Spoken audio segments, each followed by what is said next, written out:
Born a rock star in this life, gon' live it up on the attack. Baby, I'm bad, I just wanna get caught up in this life. I'm crazy, I'm mad, do it no cap. Only got one, so you better go live it up. Cash in the bag, stadium packed. Baby, I'm bad, baby, I'm bad. I got the cash in the bag, stadium packed. Born a rock star in this life, gon' live it up on the attack. Baby, I'm bad, I just wanna get caught up in this life. I'm crazy, I'm mad, do it no cap. Only got one, so you better go live it up. Cash in the bag, stadium packed. Baby, I'm bad, baby, I'm bad. I got the cash in the bag, stadium packed. Born a rock star in this life, gon' live it up on the attack. Baby, I'm bad, I just wanna get caught up in this life. I'm crazy, I'm mad, do it no cap. Only got one, so you better go live it up. Cash in the bag, stadium packed. Baby, I'm bad, baby, I'm bad.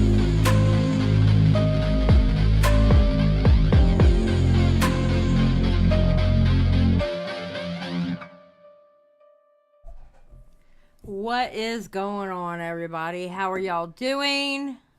What have y'all been up to for the last 2 days? I've been bored to death. Not gonna lie.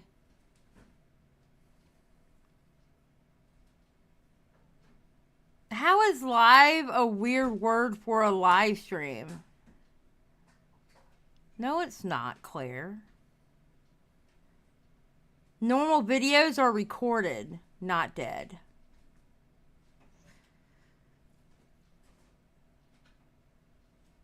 Yes, you're high, Claire. I promise. You're high. That's what it is. So how's everybody doing tonight? Are we doing good? Are we doing good? Well, we got some news about the Lolcow podcast. And I've been wanting to go over this video, but it's only a 16-minute video.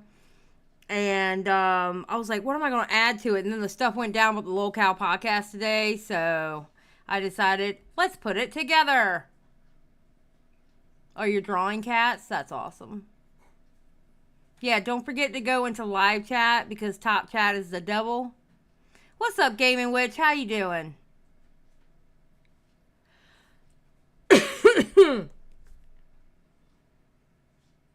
I'm sick of Boogie. I've had a hard time dealing with him. I feel bad he went through stuff, but he feels manipulated. Yeah, no, I get the same feeling, to be honest. I definitely get the same feeling about him.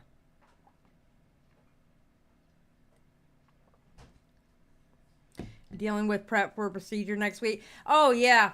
My procedure was supposed to be tomorrow, and my day was horrible yesterday. It started out being called by the office saying, we need to change your procedure from Thursday to next Wednesday. Now, mind you, my husband already took off for work. Now he's going into work tomorrow, but, you know, like, what if he didn't have a job that would allow him to do that? You know, I'm like, oh my God. So, it's going to be next week. I don't know how long I'll be out, but hopefully I'll have videos prepped to upload during then. So.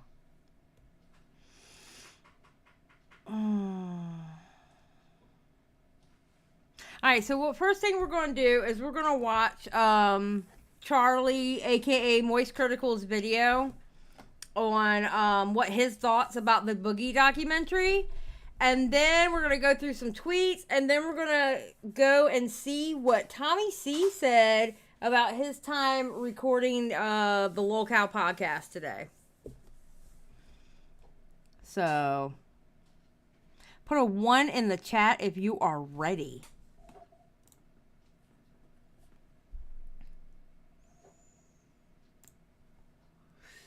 Hell yeah. That's what I like to see. Let's go. All right.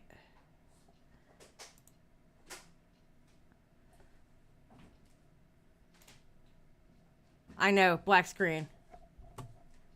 Because it hasn't started yet. All right, let's go. This is a topic that I've talked about on the podcast occasionally and sometimes on stream, but overall I feel the entire lore and situation around Boogie2988 over the last 5 or 6 years has just been incredibly sad. But there was a documentary just released about him. It's sad, and quite honestly, I'm not gonna lie, I'm kind of over it. Because, like, every time that man's positive about something, he takes 3 steps back and being negative about something. Like, it's almost like he can never, like, he makes it where he can never be happy. And that's such a bummer. It's just a bummer. I don't know. Which had Boogie's stamp of approval, his blessing. A documentary filmmaker by the name of Mike Klum spent the better part of like 9 months filming Boogie and going over cataloging his life. I've watched a lot of documentaries throughout my 29 years on this space rock, and I feel like until the moon falls out of orbit, crashing into the Earth just as Roland Emmerich predicted in the classic Moonfall movie, I feel like this will remain one of the most perplexing documentaries I've ever watched, because I don't know why Boogie would agree to it. It makes him look so bad. That's what I thought about it. I thought it made Boogie look bad too. I mean, granted, you know, it's Boogie, but yeah, I kind of thought it made him look bad too. It's like, what? Yeah, Jim Jones, I actually agree with you. Boogie's issue is he needs to be a constant victim to everything. 100%. 100%. It's like he always has to be the victim. He always has to be down.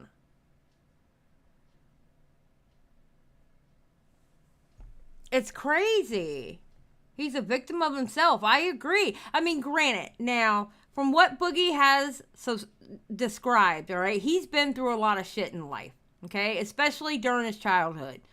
And I know that kind of stuff has long-lasting effects, okay? Excuse me, I'm sorry. So I'm not gonna sit here and act like, oh, we'll just get over it, all right? I understand how that can have long-lasting effects. But it's like everything has to be negative. You know?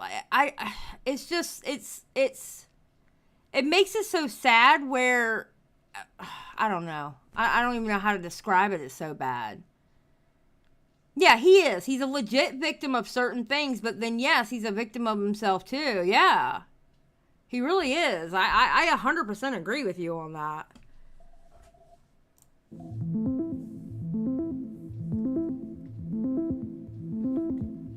$20,000 on sex workers? Bro. And see, and that's funny, because remember when the story came out how he got hookers?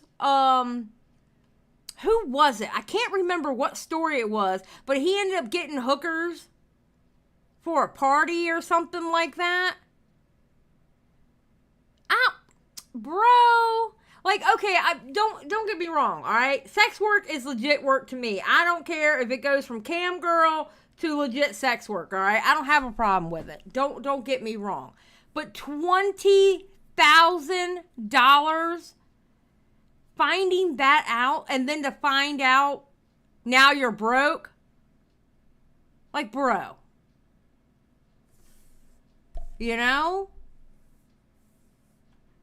I took women on vacations, and I took them out to fancy dinners, and I took them to like Disneyland and shit. I'm not going to show you all the main components of the documentary. I just want to focus on 2 core ones here. If you're at all interested in the story of Boogie2988, I highly encourage you watch the whole documentary here. It's probably one of the most honest looks at anyone I've ever seen. Boogie is just an open and honest book here that's a little bit hard to read from because it is pretty eye-opening stuff. But anyway, his fall from grace on the internet is an extremely well-cataloged downfall. From the repulsive, awful things he said in the past to his manipulative tendencies and his behavior, all of it has led to Boogie going from a well-respected content creator to basically a joke or something. I think the biggest problem with that is every time Boogie gets caught on something, he gets people to feel sorry for him, and that's how he gets out of it. And I think people got sick of it. He gets people to feel sorry for him, and then that's how he gets out of it. And people get sick of that shit after a while.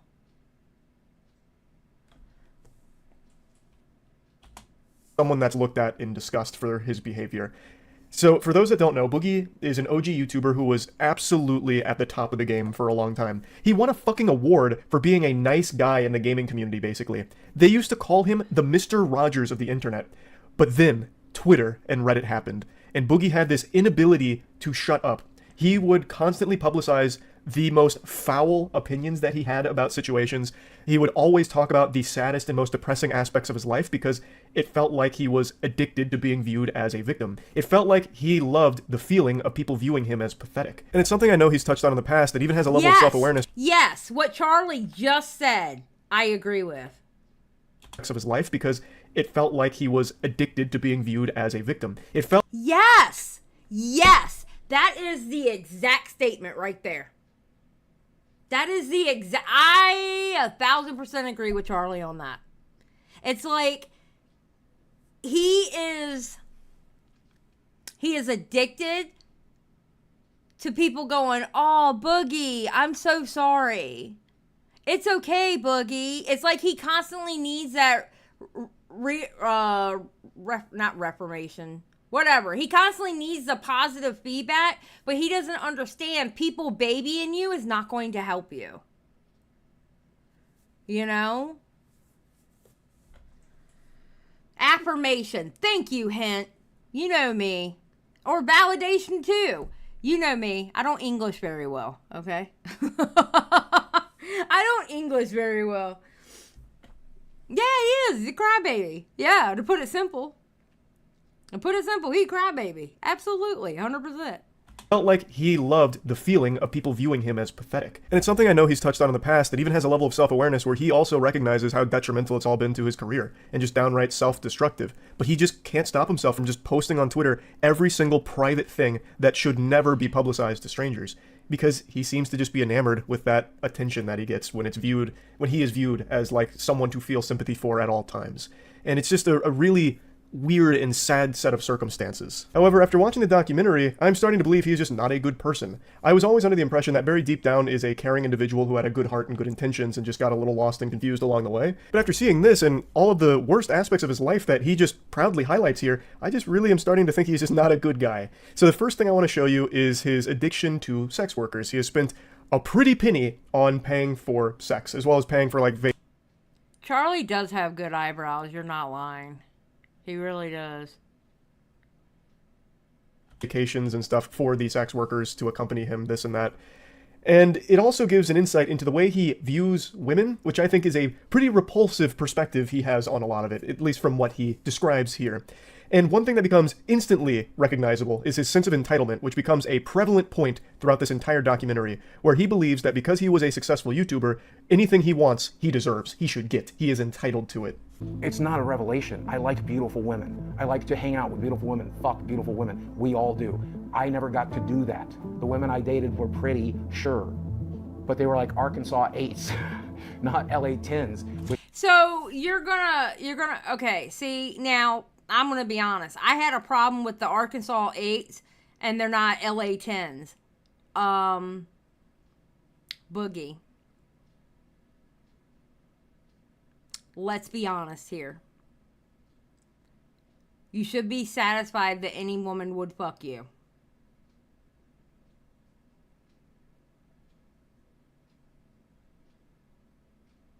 Honestly. I mean, the way that he can sit there and I'm sorry, when he made that statement in the documentary, I was sitting here like flabbergasted going, how dare you, with your two meat curtains, as you called them, sit there and judge anyone's looks? Who are you to judge anyone's looks? Who are you to do that? Exactly, Murmurs. Boogie has no room to talk about anyone. And he's sitting here going, Arkansas 8's not LA's 10. Bro, what number do you think you are? But wait, You don't mind people calling you out like that because then you can use that card to turn around and have people feel sorry for you. I don't know. It just hit me wrong when he made that statement in the documentary. It kind of pissed me off. I'm not going to lie. I'm not going to lie. That when he made that statement, it pissed me off in the documentary. Yeah, the cycle. Exactly. With sugaring, I got to fuck some LA 10s, and I think that's cool. So I deserve to go to Disneyland with a beautiful girl, right? I deserve to go to New York and explore Times Square with a beautiful girl, right? Like, I deserve that, and I want that, and I've never had it. Why do you deserve that? Because you filmed your 20th Francis chugging Mountain Dew while pooping his pants and putting popcorn in a microwave video? Like, what?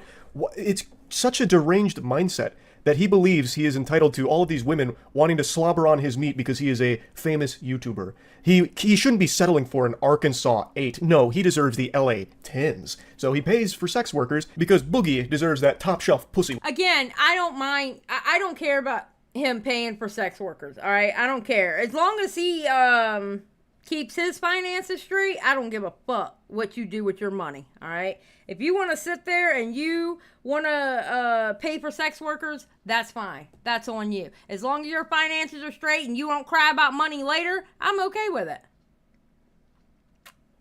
Yes, it's the way he talks about them that's gross.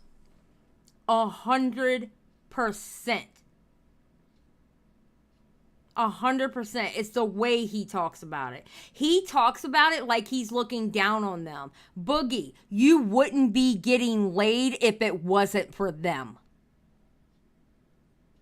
He had this tone when he was talking about those women, like he was entitled. Like, you get to fuck a famous YouTuber, you should be happy with it. Luna, Bo Blacks is watching a horrible video, so I'm here.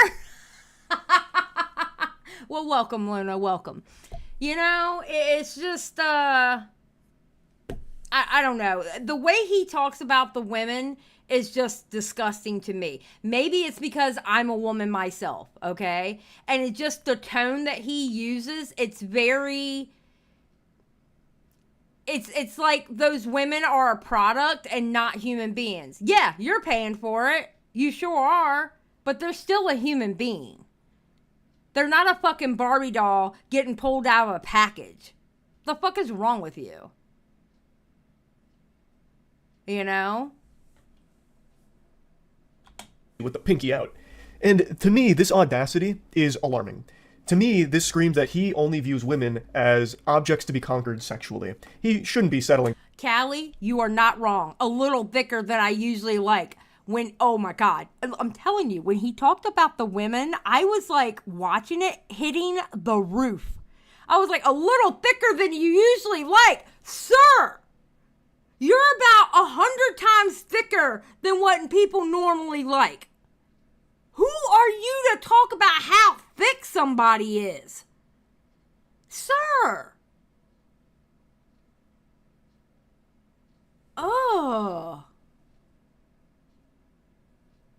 I forgot who said it, but it mentioned Boogie seems like he's chronically in that high school mindset that seems to hit the mark. Yeah. Yeah. For something that's an Arkansas 8. That's beneath him. Have they looked at his subscriber count? No. What he deserves is the LA 10s. So he gets into the sugar baby community. She's definitely a little thicker than I necessarily would always go for, but there's nothing wrong with that. Boogie. Oh, Jesus Christ. Let's just keep going. Oh my God. I'm a 48-year-old man. I never got to fuck a model. This let me fuck a couple of models. Is that wrong? A very important lesson to learn is nobody is entitled to anything. I paused it there just for y'all.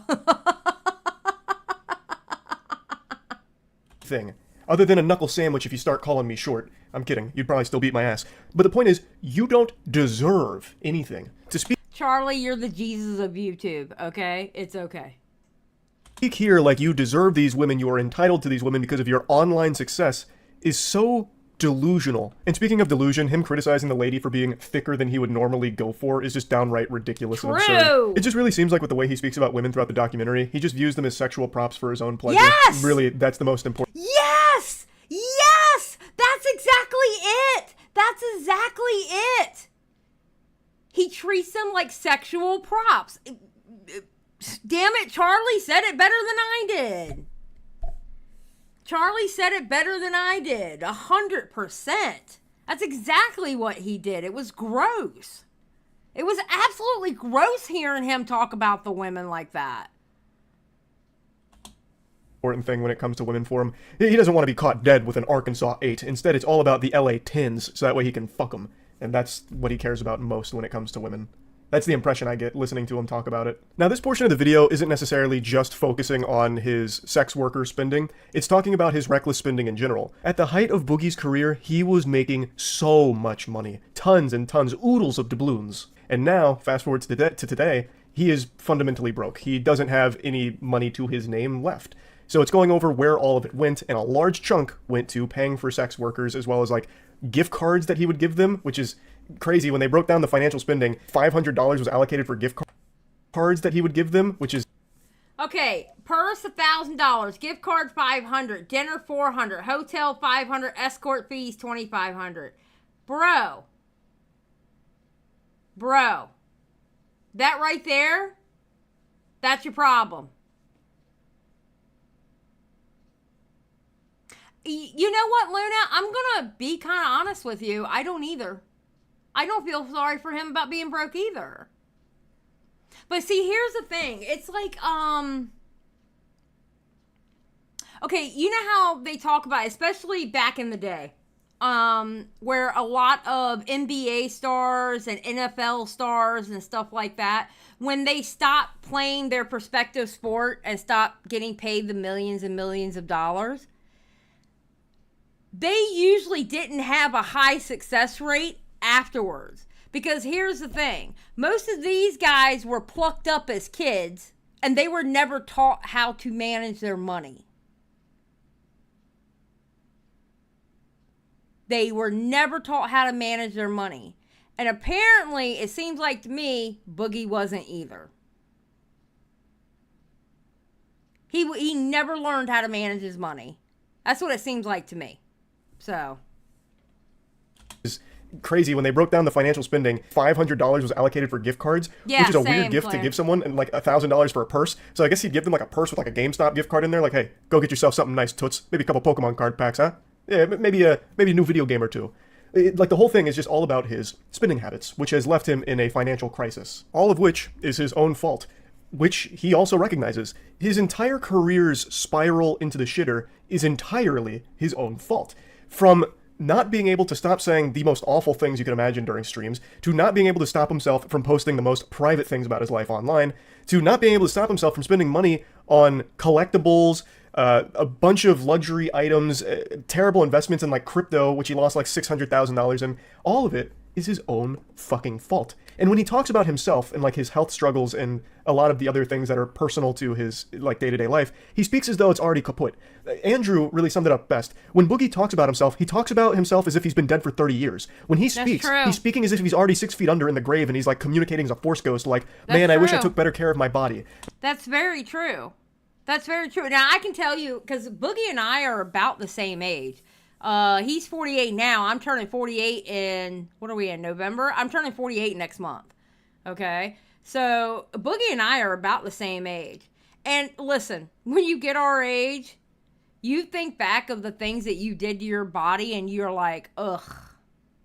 But you got to keep it moving. Okay? The only thing you can do is take from this time and on and make yourself as best as you can be. Like, that's what I'm in the middle of doing right now.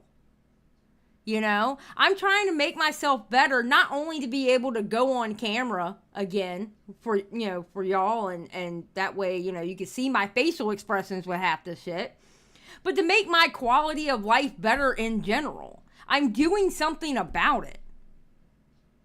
You know? You gotta do something about it. You can't just sit there and go, woe is me. You can't. Because that will kill you. You know?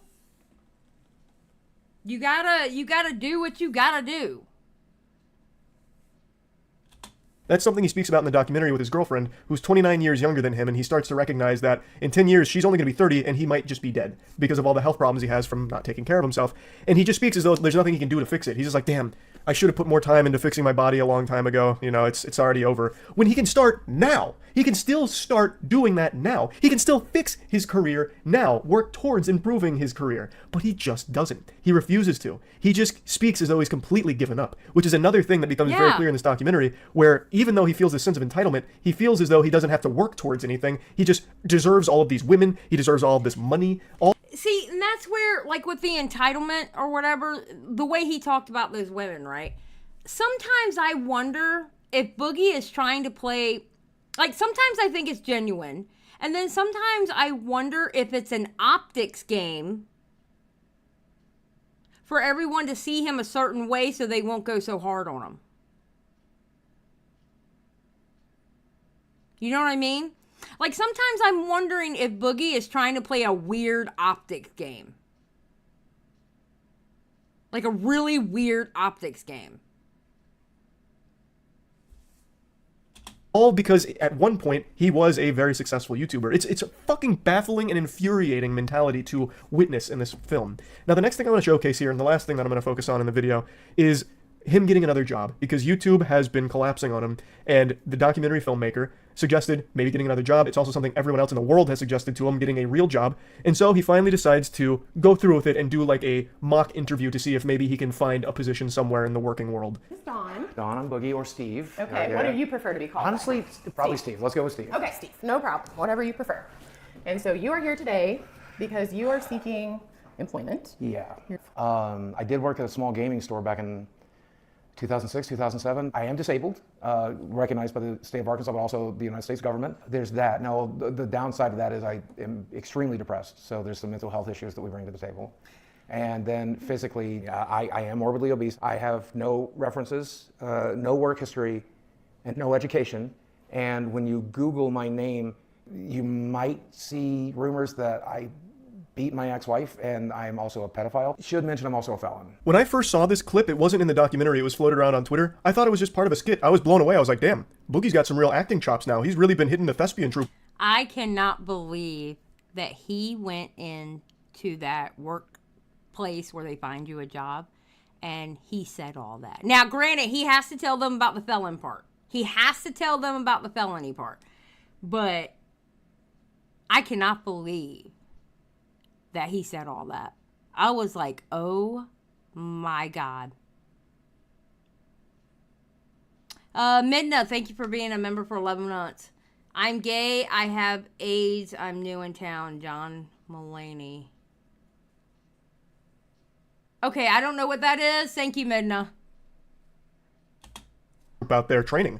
I was like, damn, kind of a fire, comedy sketch.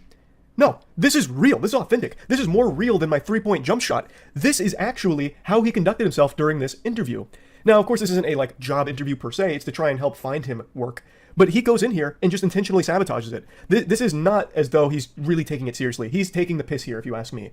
And that becomes extremely clear because after the fact, he says that he can't just get a real job or anything. He has 4 million YouTube subscribers. A job is beneath him. So I feel as though he went in here and just intentionally wasted her time and his time. It's in the time of the documentary filmmakers. Because this is just, no one would do this. To go in there and say shit like this, talking about if you Googled his name, you'd find out that he has rumors that he beat his wife or that he's a pedophile. I cannot believe that he went in there and said that. I really don't. What the fuck? Okay. What's the nature of your felony? Aggravated assault. How old? You know what? I just realized my shit is off. Hold on. Why is this off like this? Weird. Okay. How old is it? About 2 years. Okay. So I think there are some avenues you could explore. I definitely don't think it's impossible, but you have some challenges. Yeah. Lots of things in life are about your mindset, and you're using weight and disability. I can't. If that is the attitude that you're going to have when you approach everything, then you can't. And you won't. True. I did work in the porn industry for the better part of 7 years, so I mean... Be real with me. Do you really think it would be a good idea to go to a real interview and reference porn? It depended on the job, I would think. I love Boogie lost his ability to talk to people. Boogie completely lost his ability to talk to people. I think he has lost the ability to communicate. I don't know. We're about to find out with the Lolcow podcast, though.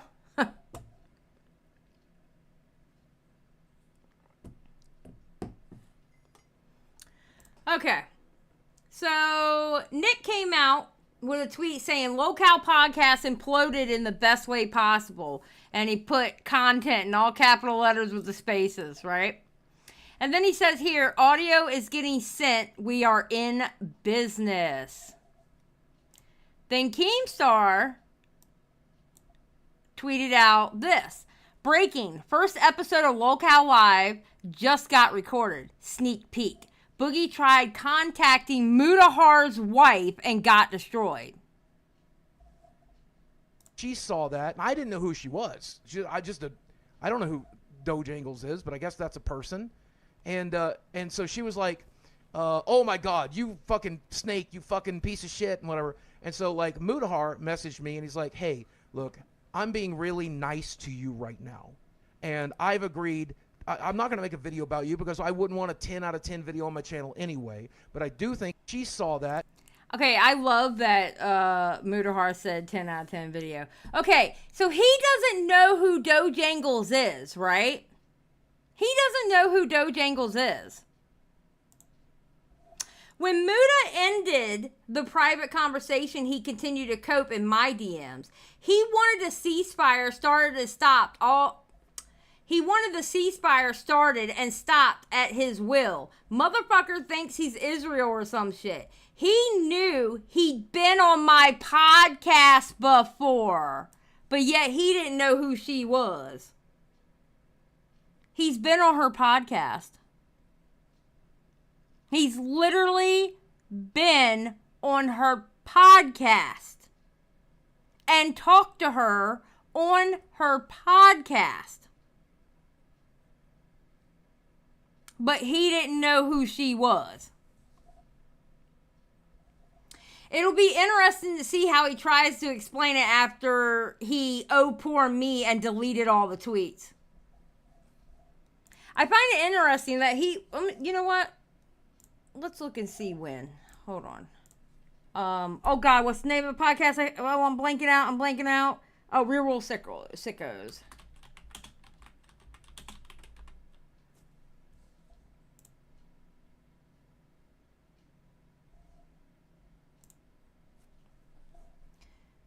Let's see. How long ago was it that he was on this podcast? Bye, Charlie.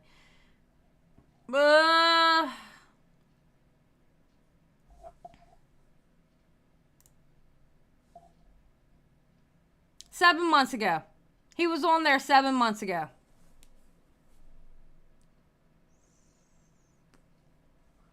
It hadn't even been a year yet.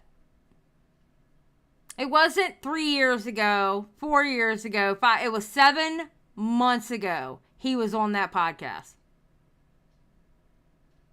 Bro. Really? Really?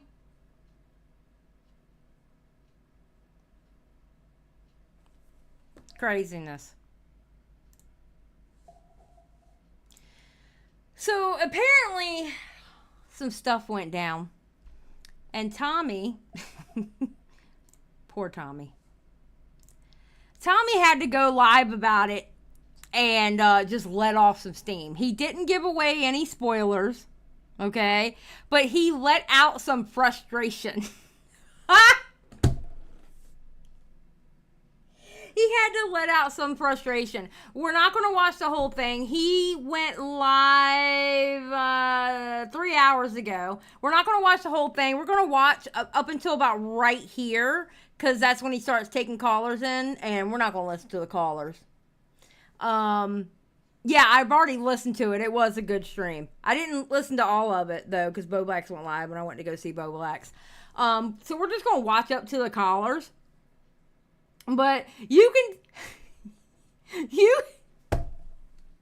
poor Tommy, you can see the frustration on Tommy's face.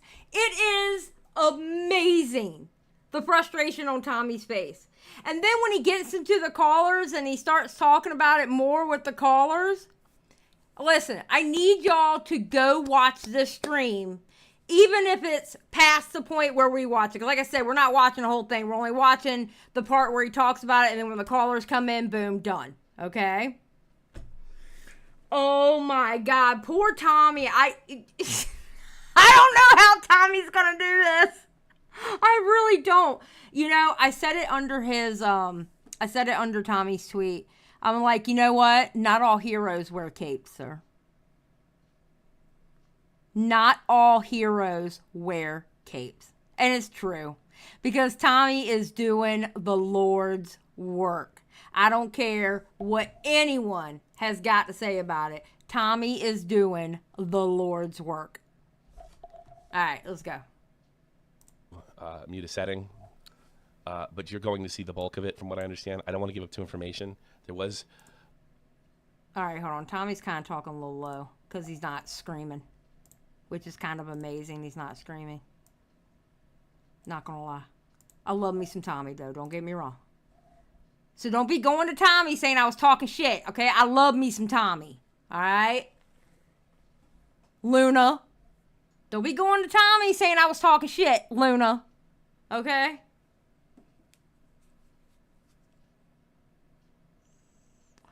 Xylie would die of a heart attack if she was the host of... You know what, Ninja? You're probably correct. I probably would. Because I would be so fucking frustrated, it would be me probably cussing out Boogie the whole time. Not gonna lie. You're probably correct. A technical error. Kind of Boogie's fault. But I want to give you what I went through, because I need to vent without giving the content away, which, by the way, is motherfucking golden. Wings agrees. It's golden. Yes, there was a technical error, and it was Boogie's fault, and I will talk about it one day. It's kind of Boogie's fault. If he would just listen to me and not lecture me, we would have no problem. Okay, first of all, I would like to say, obviously Boogie didn't know Tommy. Obviously. Tommy is not one to lecture. He's not going to take that very well. You're not going to sit there and lecture Tommy. Obviously, Boogie didn't know who he was talking to. Luna Lizzie, fine. Tommy is not one to lecture. You're not going to sit there and talk to Tommy like he's a child and lecture him like you are above him. He don't give a shit what size YouTuber you are or what your name is or what position you have in the world. He don't give a shit. Tommy's the wrong one. Just saying. So, let me give you the story. I cannot give you the details of what we were talking about and what made the story, but you might be able to put 3 and 5 together if you check out Keemstar's tweet. All right. We all get together. I can tell Boogie's a little high-strung. He's a little raring to go, and he's obviously been through it this week with that documentary that he decided to do and put his golden approval on. So his first move was to tell me a content creator that I couldn't talk about, which I planned to. And the first thing I'm thinking at this point is, wait a minute, he shouldn't be telling me what I can and can't do. And he's threatening to walk. Because my job is to make them uncomfortable. My job is to get the best out of them, which, by the way... Tommy's job is to antagonize. Tommy's job is the one to get the conversation going. Tommy's job is to make them uncomfortable. It's the Lolcow podcast. You're not sitting around eating peanut butter and jelly sandwiches with and little cups of tea. It is not that. It is the Lolcow motherfucking podcast. What do you think it's going to be, Boogie?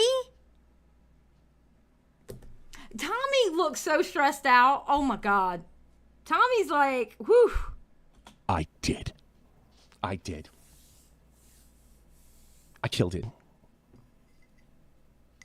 So the first things first, he says, I can't talk about this. Now I'm in a tough spot because Keem told me not to pull any punches, but I don't want Boogie to walk. I don't know if it's an empty threat. Of course, he's certainly not in any kind of position to do this. But at the same time, I'm a little teed off because the first cast I did, I have a line. But I refuse to say what the line is because it ruins the fucking joke. It ruins the joke. I can say, oh, I won't talk about this or I won't talk about that. You guys know what I hate talking about the most. It's all that pedo bullshit. I hate it. I do have a line. I hate telling people I have a line because it ruins the joke. If you already give the punchline away, the joke sucks. But he was so upset that I thought, well, this particular subject is not integral to the, it's important, but it's not integral to the documentary which just came out, which obviously is going to be the big part of it. And I reluctantly agree to pull this punch. Poor Tommy. Boogie can't really walk, more like he'll... Oh, okay, Ninja. One of the reasons I was convinced to do, but later turned out to be possibly a bold-faced lie on Boogie's part. He's already lying to me. Already lying to me. I agree. Okay, I won't do it. Oh, but we're not done there. We're not done. I didn't think, like, I'll agree to this, and I'll touch base with Keem later and tell him how he wants to handle situations like this in the first place. We got to get this podcast out, right? Am I right? Put a 1 in the chat. I'm right. We've got to make this happen. You know what? Put a 1 in the chat. Yes, because we have waited on this Lolcow podcast for how long now? I swear to God, it feels like a year. It feels like a year. So yes, put a 1 in the chat if you want that Lolcow podcast to come out, because I know I do. I remember when we were all voting for Tommy. No, you got to get Tommy on there. You got to get Tommy on there. Do you not understand the content that's going to come out of that podcast? It's going to be amazing. The content that's going to come out of that podcast is going to be amazing. And I am so happy for Tommy and the opportunity he's getting by being the host of it. You know? And we're going to be having content again. Yes. Holy shit. Absolutely. You count on me to make this happen. If I got to make a concession, I got to make a concession. Ninja said, could Boogie be replaced with someone else? I could see, I was just about to say, because I only saw the first part of what you said. Yeah, Tipster, but, I mean, we all know Tipster ain't going to do it. Tipster's not going to work with Keemstar. Tipster's not going to do it, and he's not going to do it because it's called Lolcow. I'll work with our boss. Keemstar's the boss. He's putting the money up. Getting editors, coming up with great ideas. He has entrusted me with his podcast. I am to make this happen. So I concede on one thing, one small thing, and I think I can work with this. If you don't know that I'm conceding on it, it doesn't ruin anything. Smaggle, that's why you suck. You don't know anything. Oh, Smaggle caught a stray. Jim Jones, Boogie forgets that he needs them and not they need him. Any Lolcow fall over for that Keem money. True, but I think it does work with Boogie. They do kind of need Boogie too. I mean, there are other people that they could get. Don't get me wrong. There are other people they could get. But I think Boogie is kind of integral for it because of how much of a Lolcow he is. You know what I mean? But I get what you're saying, Jim Jones. I mean, I get that. I get the feeling of what you're saying. You suck, you suck, you suck, you suck, you suck. Nobody will remember who you were if fucking Augie stays away another day. Damn, Smaggle caught that stray. Holy shit. That wasn't even a stray. That was direct fucking hit. My God. The proof's on Keemstar's fucking timeline, douchebag. Danny J. Look at my Tommy B. Ols. Yeah, definitely. I can miss Augie too. I didn't think I would because I probably benefited. I might not. You know what? I'm going to be honest. I miss after hours. After Hours was a great show, especially After Hours in like 2020 when everybody used to come on. I find myself going back to some of the old After Hours streams and watching it, like when Muda was up there. Obviously, Bo Blacks was up there. Nick would call in, and they would do some crazy shit like Chris Hansen shit, or like when my favorite episode, I don't care what anybody says, my favorite episode is when Creepshow Art was arguing with the dude that was about to go live about her, and it was about some Katie Joy Paulson or Without the Crystal Ball bullshit, and then it ended up the guy that was wanting to sue for his 20K channel went on there, Mudahar went off on him. Oh my God, it was a glorious live stream. Closet RFC was fire. Yes, Looney. Jesus, I always do that. I'm so sorry, Luna. Yes. Yep. Closet RFC was fire. 100%. I miss those shows, man. I do. Unirock and McRae. Yes, Game & Witch. When Unirock went up there, was arguing with Creepshow Art, and he looked fucking stupid. And then Steve McRae went up there and, well, did Steve McRae things, okay?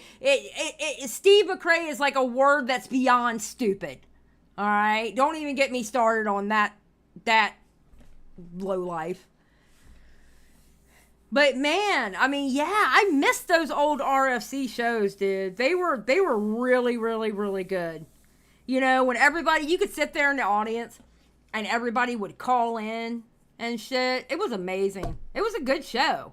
You knew it was a good show. That's why when Augie went away for like 6 months and he came back, because of how good After Hours was, and it got known for being good. What happened when he left for 6 months and he came back? What, instant 1,200? Waiting for him to go stream?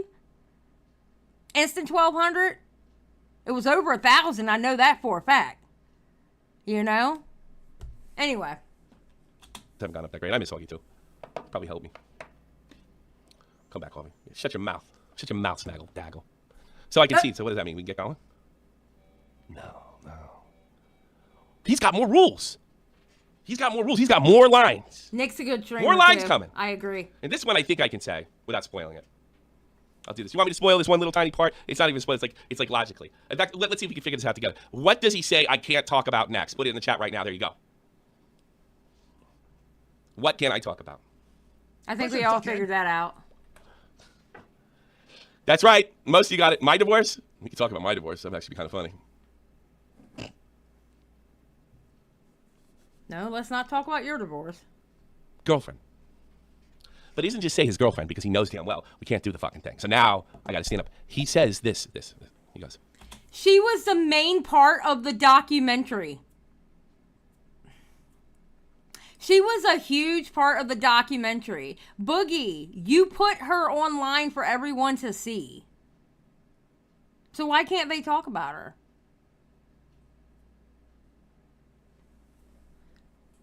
I believe they're the Wranglers. Oh, Mudahar? No, I don't think Muda is.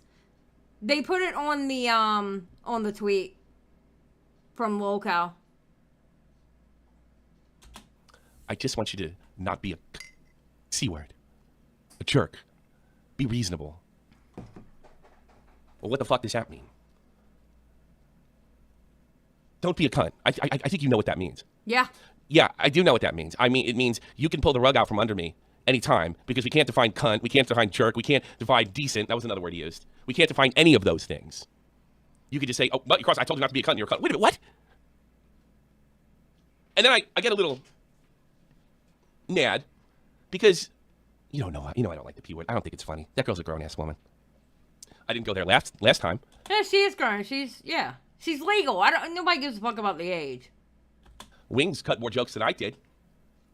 So I say I can agree to the first thing, but I can't agree to the second thing because it's too vague. And you can pull the rug out from under me anytime. And I got to tell you, Boogie, I've been hearing you're manipulated for a long time, and I don't know if I'm not starting to feel it because as long as it's vague, you can do what you want. If you want to bring up a certain topic, I'm all ears. Maybe I can concede on that as well. But I can't concede in your girlfriend. She's practically the focal point of the goddamn documentary, and that's why we're here. True.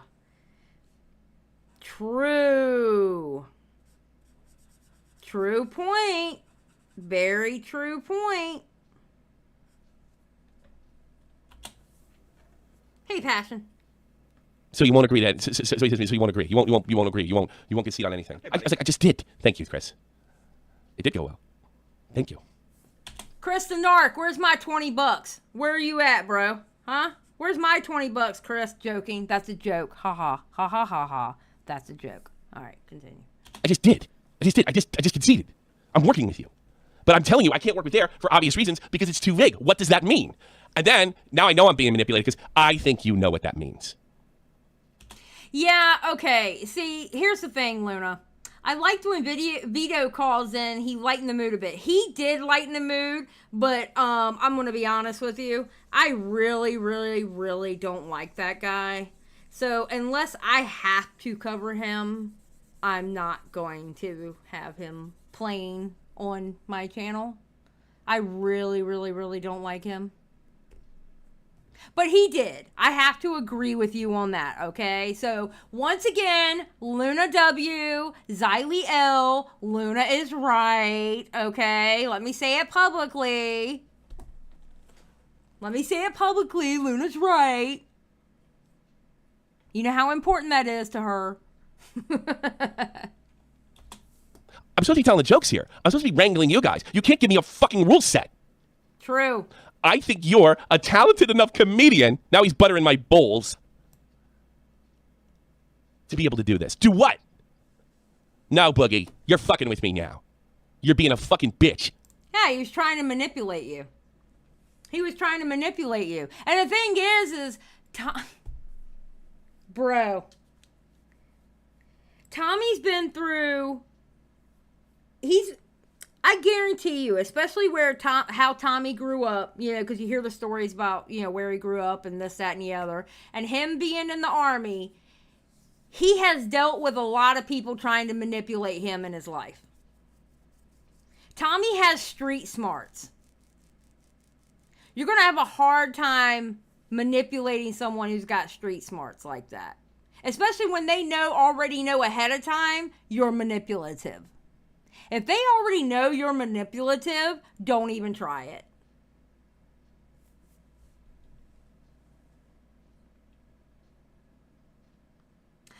Tommy is talented, Ninja Style. You take that back. This is bullshit. You can't sit there and tell me it all the time. And I go, look, we'll just pull Keem in here. Because I don't think he's going to want to hear, Tommy can't say this, Tommy can't say that. Because from what I can see, Keem wants me to fucking run him through. And I think I'm the perfect guy for the job. Okay, I will say this, TKB, Illuminati, she's on a whole different level. I'm going to be honest. Boogie is like very obvious about it. Illuminati, I'm going to be honest, kind of hearing everybody's story, she's on a whole different level. Like, I think a lot of people would have gotten fooled by her, to be honest. I think she's too good at it. From what it sounds like and the stories I've heard in the background and the stories that we've heard online, I think she's on a whole different level. A whole different level. Yeah, huge difference between the two. Yeah. Because I can do that and have everybody walking away feeling good, including the fans. For those fans that want me to call him a pedophile the whole fucking time, first of all, if I was to do that, it's going to suck. You can't do that every fucking time. It's not going to tolerate it. There is a fucking lie. Shop the point, bitch. But you have no idea how much I'm getting out of him, as is, by doing this. So he threatens and he whines and then this fucking fight takes place, which we should have recorded. That'll never be out there. And then he says, just push the button, just push the button, just push the button. Let's go. Let's do it. Let's go. Jennifer, I can tell you this much about Illuminati. It would take a whole ass live stream to explain everything she's done. And when I say a whole ass live stream, it's definitely going to be more than an hour and a half long. It would probably be, to explain everything, at least 3 hours. At least. To explain everything. From the time she was with Tommy C to Sad Milk, it would be at least 3 hour live stream. From beginning to end. About everything she's done and explaining it. Yeah. Yep. And then her newest stuff too. Yeah, it would be a good 3 hour live stream. Yeah, there's a lot of history with her. Yep. I trust you. Let's go. No, he doesn't. So we start the thing. True, And this is Polly. we're not getting into it. This is the first time I recorded this particular way. So for the editor, I thought we should do the 1, 2, 3 clap thing. Some of you podcasters may know, just so we can get alignment, so it could be a little bit easier. So I go 1, 2, on 3, clap. Boogie says, do it again. Let's do it another time. 1, 2, on 3, clap. Right? And then I see everybody's thing light up, except Okay, now the whole 1, 2, 3 clap thing, and you clap like that. Okay, that's for because they're actually doing that podcast a lot more professional, where they are individually recording the audio. Okay, and that way, whoever goes and edits it, all right. They know the point where everyone starts because it's the point where there's a spike in the volume. You know, because there's spikes when you talk. You know, you have highs and lows when you talk or whatever. Well, there's a spike where everybody started because they clapped. That's why. Boogies. I go, Boogie, did you clap? Yes, Claire. Maybe, I don't know. What do you mean maybe you don't know? I'm not sure I understand.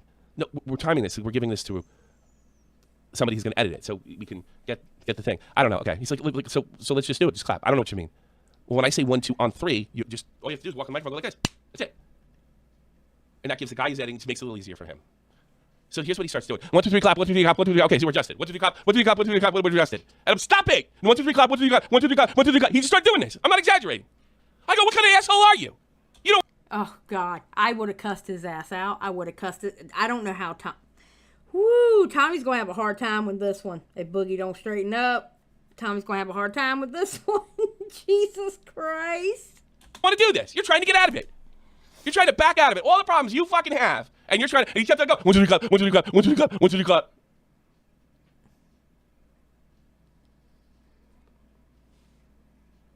I go, you're trying to fuck everybody over. That's what you're fucking doing. Listen, fuckhead. Then he goes, fine. No, I'm not. Let's just hit record. Let's just go. Let's just go. We start. I'm admitting, I'm fuming. And then he starts talking about fucking dying and killing himself and fucking brings it to a screeching halt immediately. He hits unrecord. He says, I want to start over again. You know, guys, StreamYard would be able to do this perfectly. It'd be a lot easier. We could all see each other. Blah, blah, blah. I want to. No, StreamYard sucks. StreamYard sucks. Anybody tells you the StreamYard is good for something like a podcast like what they're doing? Absolutely not. Now, StreamYard is good for one thing. To stream like panel-like shows. Okay? StreamYard is actually good for that point. You don't have to worry about somebody joining a Discord. They don't have to jump in a Discord, especially with somebody who don't know how to work one. All you do is click a link and you go in there. Alright? But no. StreamYards, I hate to say it, boomers use StreamYard. And StreamYards is expensive as hell to use too. It's like $25 a month. Bro. I want to do it this way. I said, Boogie, I have been given instructions specifically not to do StreamYard. To do it this way, it sounds right. And we are the employees. These are your, yeah, but I think you could just do everything. I'm like, yes, that's fine. Go take it up to the team fucking next time. All right. But this is what they want now. But I think, I go, you're doing it again. You're doing it again. You're doing it again. You're trying not because you're a pussy. You're a pussy and you're not trying to fucking do this. You're pussing out. And he starts talking about how hard it was. And I don't think it's really too difficult to ask you not to hurt my family and friends. Ah! All I'm asking you, and you can't even agree to it, Tommy C. You can't even concede on anything. It's just to leave my family out of it. What? What? What are you talking about? So I'm just like, you're doing this on purpose. It's abundantly motherfucking clear. Abundantly clear. I love it when Tommy gets mad. I absolutely love it when Tommy gets mad. It is so entertaining to me when Tommy gets mad. And you can hear that he's actually like, bro. Ooh. Oh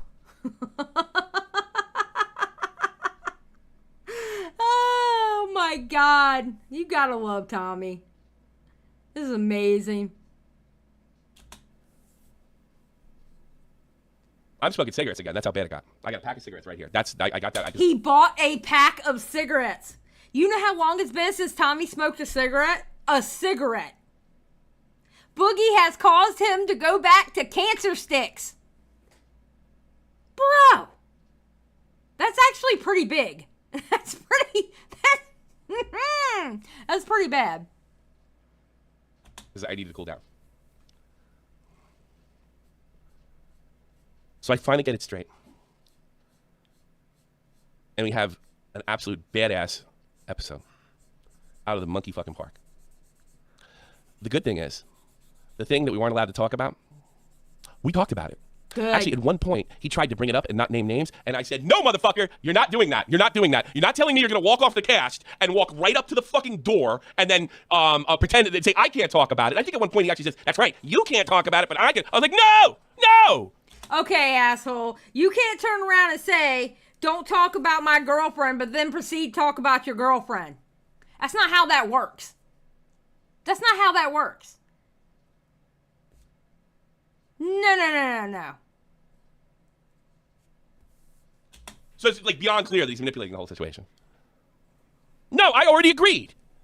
And then he says, I have an agreement with this person that I'm not supposed to bring this up. I typed to Keem, I get messages from Nick and fucking Nick and Keem that this is a lie. And they send me the screenshot. That there has been no agreement made, that he's just been bullshitting me the whole time. The other podcasts just didn't go this way. The first one, I gotta be honest with you, I wasn't that good on it. Second one, I was awesome. This one, I'm even better. I know that's right. Nope, I didn't leak a damn thing. I'm just talking about my frustration. That was probably Keem in there going, are you leaking?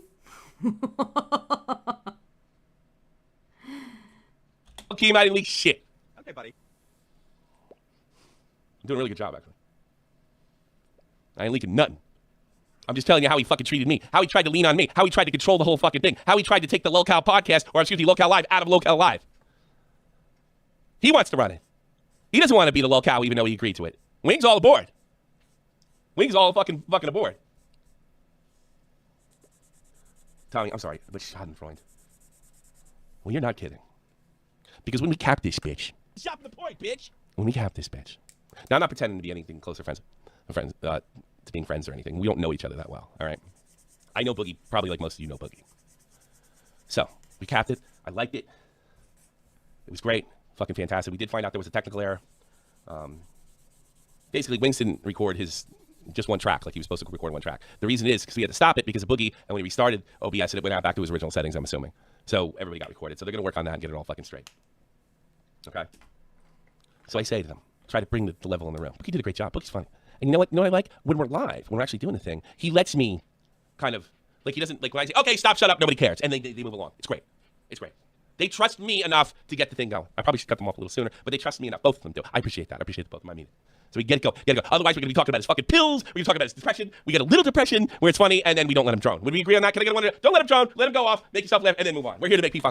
And that's a good thing. That's why I think Tommy is perfect for it, because he's no nonsense. He's no nonsense.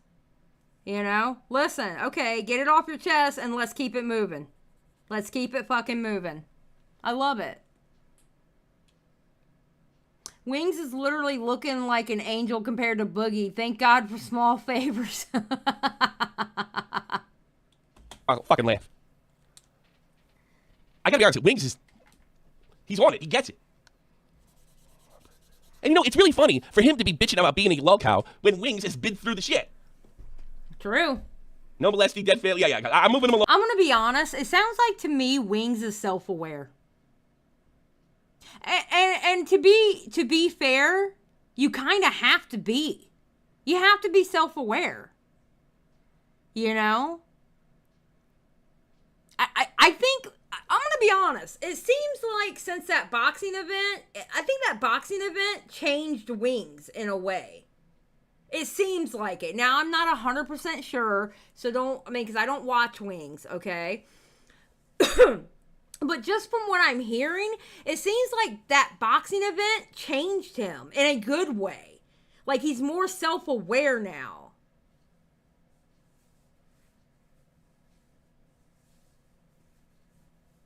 Wings did leave his friend standing on camping. Lord have mercy. And I'm going to be honest. Remember when Keem did the thing where he went to Wings' house and Boogie's house? And did you see how hard Wings was hitting that bag? Bro.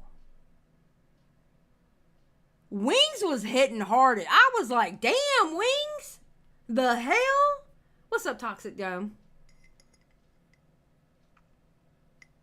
Advent says, I'd really like to see Wings get a win. Listen, I'd like for everybody to get a win. I really do. I would love to see everybody get a win. Well, okay, let's be honest. Not everybody, okay? There are people who are walking this earth where I'm like, I don't give a fuck if they get one or not. But I would like to see Wings get a win. And to be honest, I'd like to see Boogie get a win and him noticing that you don't have to be fucking sad all the damn time.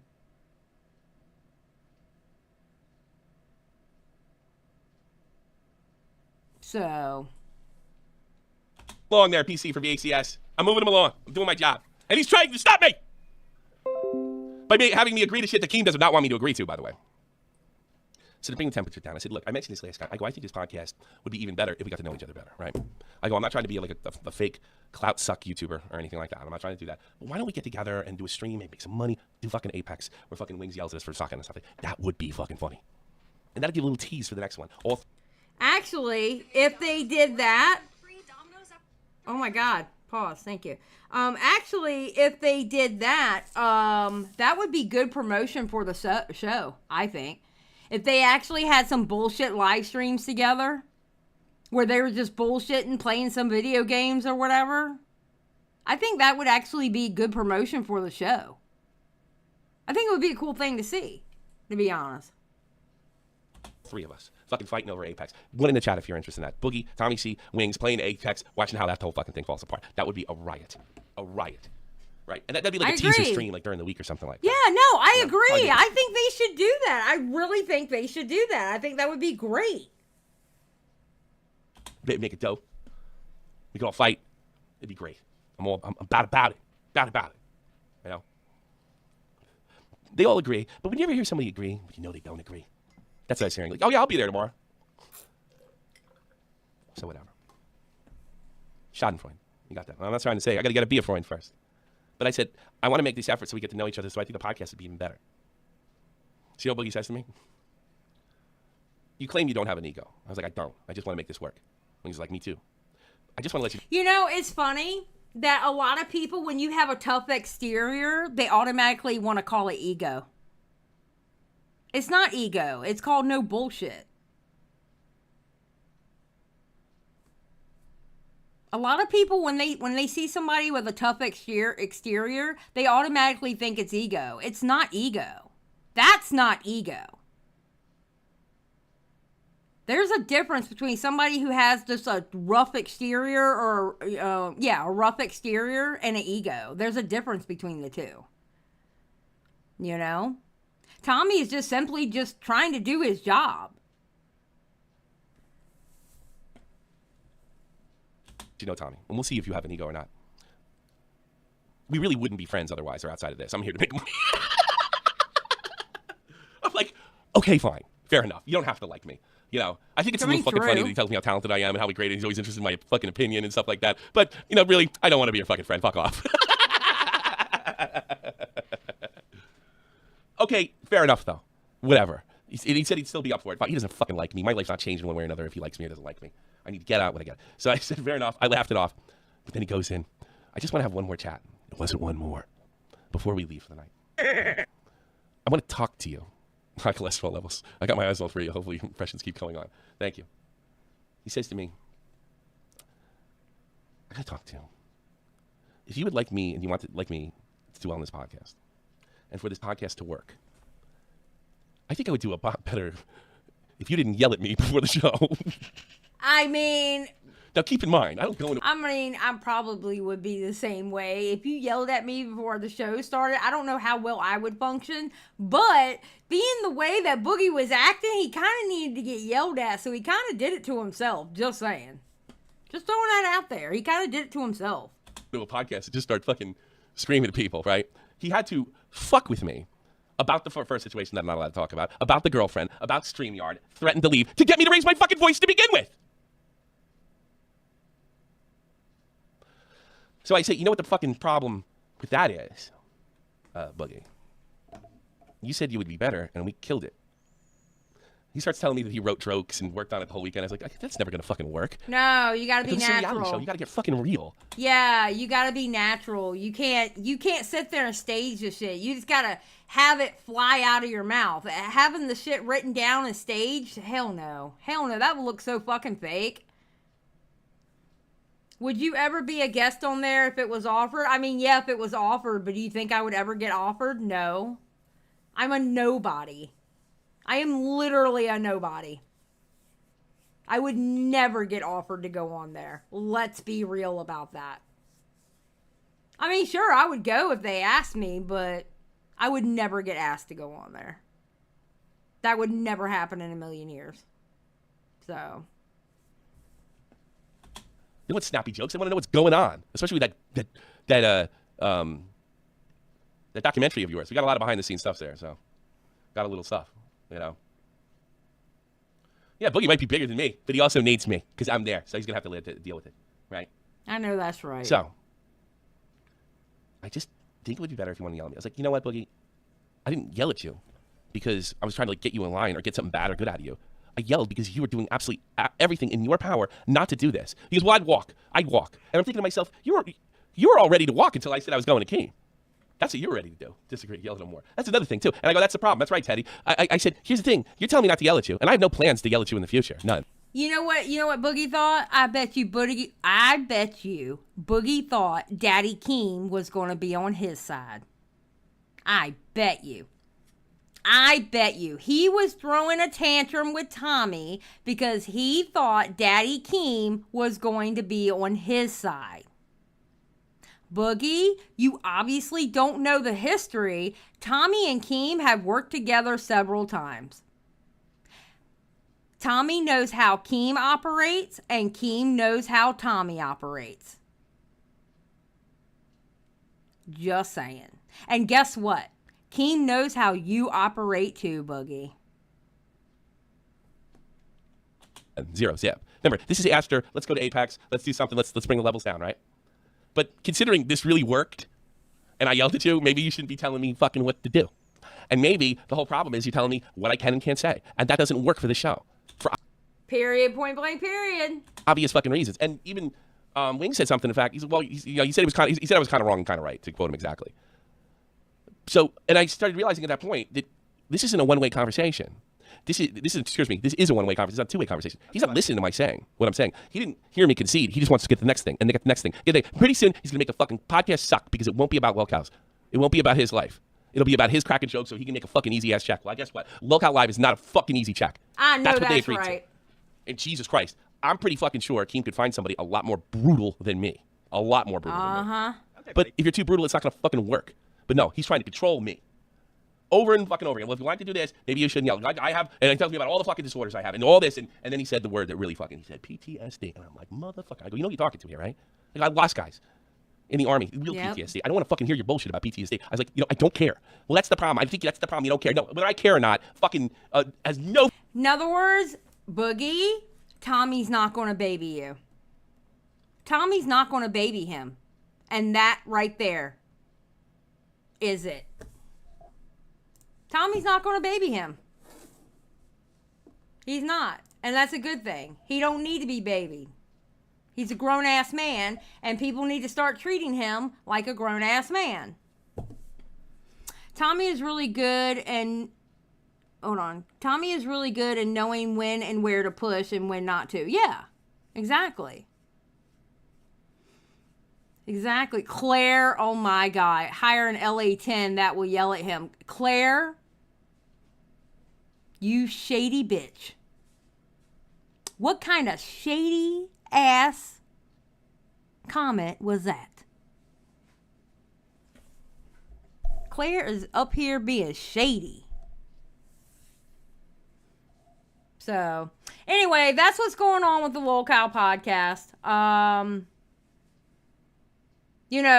They said this first episode's going to be good, so I can't wait for it to come out. No, I agree. He did deserve it.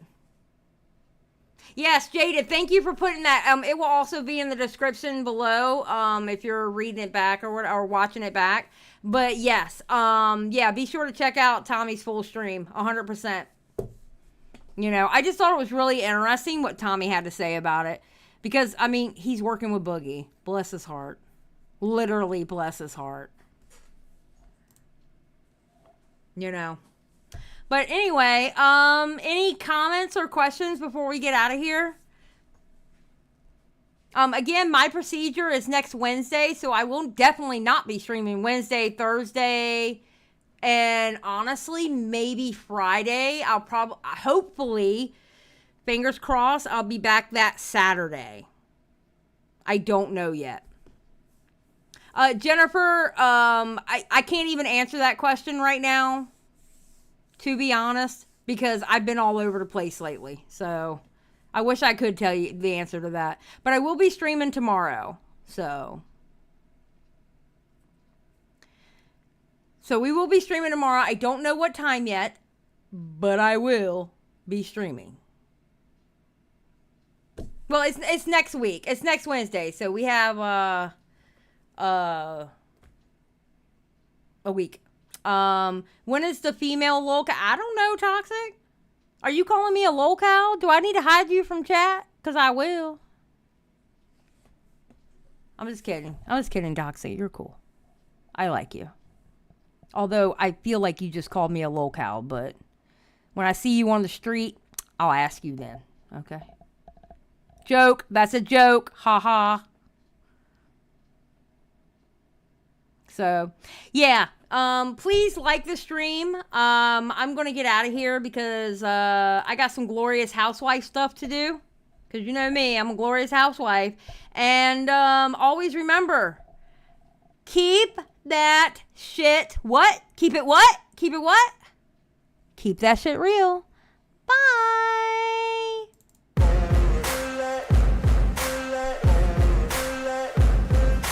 Ain't no motherfucker in this world could do it like me. Open up your eyes and insert a little rising. You don't have to love me, you don't have to like me. Got enough love in myself, in my psyche.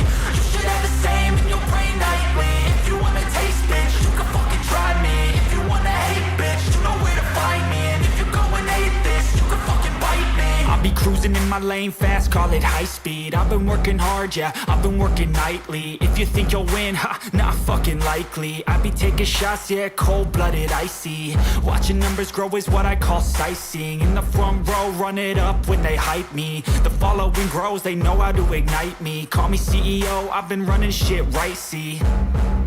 And I ain't playing games, I create my own lane. Making pleasure out of pain, turning losses into gains. I'm the boss, I'm making change. I've been rocking this exchange, popping off and risking things. Gonna make a fucking name, I just wanna be famous. But I don't want that cheap fame, no I'm not that vain. I just wanna be greatness. I just wanna be greatness. I just wanna be greatness. I just wanna be greatness. Ain't no motherfucker in this world could do it like me. Open up your eyes and insert a little rising. You don't have to love me, you don't have to like me. Got enough love in myself, in my psyche. You should have the same in your brain nightly. If you wanna taste, bitch, you can fucking try me. If you wanna hate, bitch, you know where to find me. And if you go and hate this, you can fucking bite me. Okay, I'm going off every chance I get. I don't really take a loss, well, I'll admit. That's why I'll make it to the top, yeah, I commit. And no, I'm never getting lost, I get after it. Investing in my own stock, cause it's faster than any crypto hits go, let me spend. Everything that you see is something I invent. And it's only a percent. I'm gonna take shots. If I miss all, forget it. I'll take a fat loss just to learn all that's in it. I'm taking snapshots, learning how to fall and get it. I'm getting back up, always stand tall, don't sweat it. I never back up, I don't miss a thing or regret it. I'm always learning, you could call me academic. I'm always working, never been apathetic. Bad energy is like a poison, needs some antiseptic. Ain't no motherfucker